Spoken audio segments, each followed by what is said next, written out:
नमस्कार दोस्तों, news breaking में आपका स्वागत है। आज फिर एक चर्चित टॉपिक पे डिस्कशन करते हैं।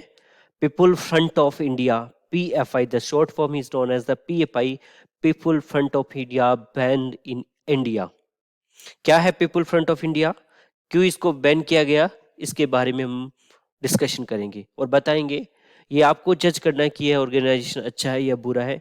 आप अपने कमेंट बॉक्स में जरूर बताएं इस पीएफआई के बारे में मेरे विचार में क्या है, मैं आपके सामने प्रस्तुत कर रहा हूं। तो देखिए क्या है people front of India. Actually people front of India को जानने से पहले ये सोचिए कि दिल्ली हिंसा के हाथ रंग में दंग साजिश हुई सिर्फ पीएफआई के कुछ लोग जो इनमें इन्वॉल्व थे।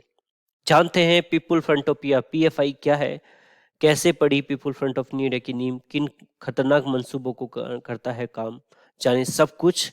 NIA opens up Middle East terror connection to PFI, right. So देखते हैं क्या होने वाला है।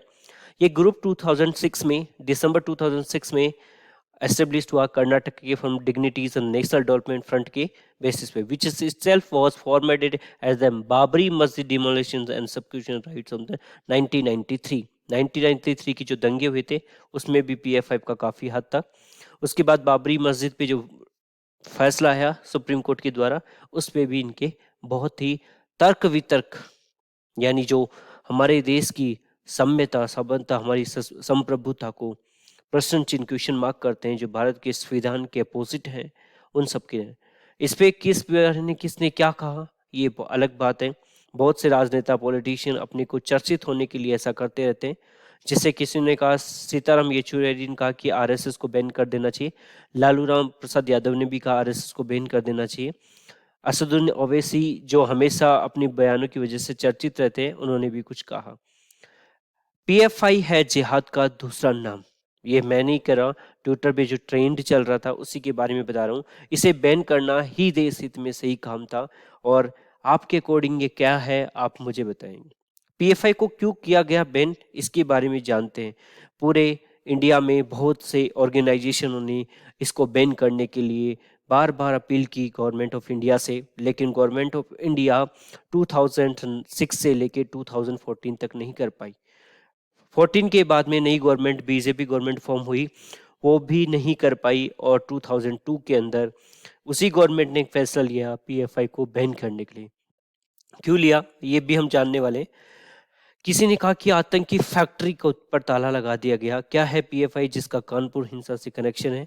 PFI people front of India यानी पीएफआई का गठन 17 फरवरी 2007 को हुआ था। ये करीबन 23 स्टेट्स में अभी सक्रिय है। एक हफ्ते में 2 बार पीएफआई के 200 से 500 अधिकारियों पे छापेमारी हुई है। 300 से ज्यादा पीएफआई के सदस्यों और पदाधिकारियों की गिरफ्तारी हुई है, राइट। योगी आदित्यनाथ राष्ट्र विरोधी गतिविधियों में संतुष्ट पीपल फ्रंट ऑफ इंडिया और उसके अनुसांगिक संगठनों पर लगाया गया प्रतिबंध सराहनीय एवं स्वागत योग्य है। यह नया भारत है जहां आतंकी आपराधिक राष्ट्र की एकता, अखंडता तथा सुरक्षा के लिए खतरा बने संगठन एवं व्यक्ति स्वीकार्य नहीं है, ऐसा कहा गया। इसका सबसे बड़ा एक उदाहरण देने को कहें कि सबसे बड़ा 2009 में के प्रोफेसर थे नंद चॉपिंग केस में NIA finally arrested accused the PFI members. एक पीएफआई मेंबर को वहां पकड़ लिया गया। पीएफआई पे 5 साल का बैन, टेरर लिंक आरोप द ऑल इमाम काउंसलिंग समेत 8 और संगठनों पे बैन लगा दिया गया। आखिर बैन करने की जरूरत थी, जो कि भारत में हो रहे असामाजिक तत्वों को भी बैन करना चाहिए, राइट। अब जानते हैं 10 विरोधी गतिविधियां क्या थी। पीपुल फ्रंट ऑफ इंडिया पिछले कुछ सालों से सबसे ज्यादा हिंसक गतिविधियों एंड देश विरोधी गतिविधियों में शामिल था। इसकी मौजूदगी उत्तर प्रदेश में थी। हर जगह कहीं न कहीं अपनी टांग अड़ाते रहते थे ये लोग, और इन्होंने भारत के संविधान से ऊपर ही सर्वप्रिय संविधान पारित कर रखा था। पीएफआई के कार्डों को लगातार प्रेरित किया जाता था कि वह देश विरोधी गतिविधियों में शामिल हो और देश की शांति को भंग करें, इसलिए इन पर प्रतिबंध लगाया गया। पुलिस और एनआईए द्वारा पीएफआई के कार्डों पर 1300 से ज्यादा मुकदमे दर्ज है एंड इनके संगठन भी शामिल है। अंतर्राष्ट्रीय संगठनों से संबंध की इनकी बहुत बड़ी भूमिका है, जिसमें आईएसआई जो दुनिया का सबसे बड़ा टेरर ऑर्गेनाइजेशन है, आईएसआई एंड जमात उल मुजाहिद बांग्लादेशी प्रमुख है।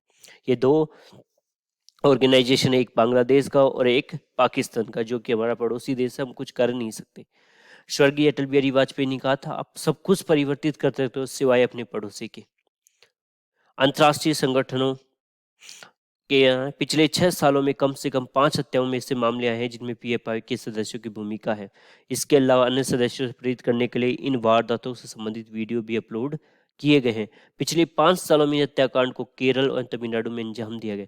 अलकायदा व आईएसआई के ट्रेनिंग वीडियो से मिलते जुलते वीडियो भी दिखे हैं। जिस तरह अलकायदा एंड आईएसआई में ट्रेनिंग वीडियो दिए जाते हैं, उसी प्रकार ये अपने सदस्यों को ट्रेनिंग देते हैं। किसी एक धर्म विशेष के कट्टर बनाते हैं ये। 22 दिसंबर एंड 27 सितंबर को एनआईए, ईडी एंड राज्यों की पुलिस ने पीएफआई की ताबड़तोड़ छापेमारी की। पहले राउंड की छापेमारी 106 पीएफआई से जुड़े और दूसरे में 247 पीएफआई से जुड़े लोग हिरासत में लिए गए। पीएफआई के खिलाफ पर्याप्त सबूत मिले। इसके बाद जांच एजेंसियों ने गृह मंत्रालय से कार्रवाई की मांग की। जांच एजेंसी की सिफारिश में गृह मंत्रालय पीएफआई पर बैन लगा दिया गया। Tata bye bye goodbye, right. तो ये हुआ पीएफआई के साथ। ये आप देख सकते हैं, कुछ कारण मैं आपको बता रहा हूँ। जांच एजेंसी ने अपनी जांच में पाया कि कुछ कर्नाटक में जुलाई के महीने में हुए हत्याकांड में पीएफआई के सदस्यों को अंजाम दिया गया। इस संगठन पर प्रतिबंध लगाने का एक प्रमुख आधार ये भी बना था। बहुत से ऐसे काफ़ी हत्याएं हुई जिसमें पीएफआई का नाम हुआ।